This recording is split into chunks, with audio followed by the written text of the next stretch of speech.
டிவியில படம் வரணும்னா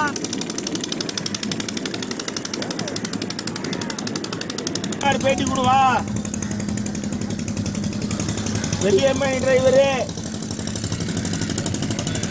எப்படி போ டிவியில படம் வரும்.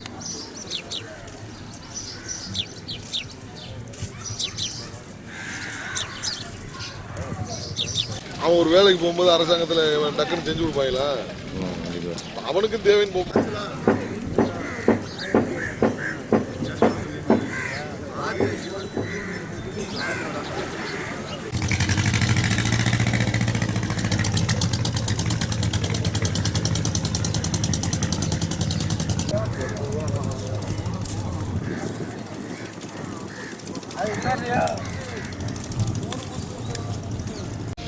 கடந்த 28ஆம் தேதி ராமேஸ்வரத்திலிருந்து மீன்பிடிக்க சென்ற 367 என்ற விசைப்படகும் அதில் சென்ற 4 மீனவர்களை இதுவரை காணல. மீனவர்களும் கடலோர காவல்படை கோஸ்ட் கார்டு எல்லாம் நாங்கள் இதுவரை தேடி வர்றோம். ஆனால் அந்த மீனவருடைய நிலைப்பாடு என்னன்னே தெரியல.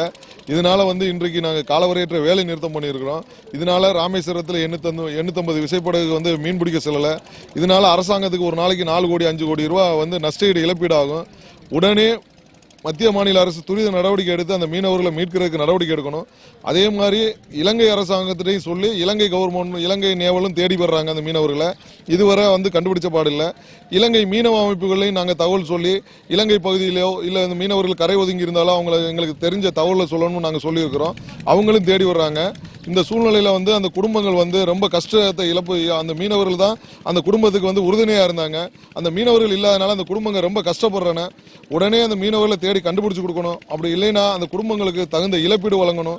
இன்னும் துரித நடவடிக்கை எடுத்து, ஏன்னா மழைக்காலமாக இருக்கிறதுனால அந்த மீனவர்கள் எங்கிட்டாவது கரை ஒதுங்க கூடும். உடனே தேடி கண்டுபிடிச்சு அந்த மீனவர்களுக்கு நல்லபடியாக எடுத்து கொடுக்கணும். அப்படி இல்லைன்னா தகுந்த இழப்பீடு வழங்கணும்.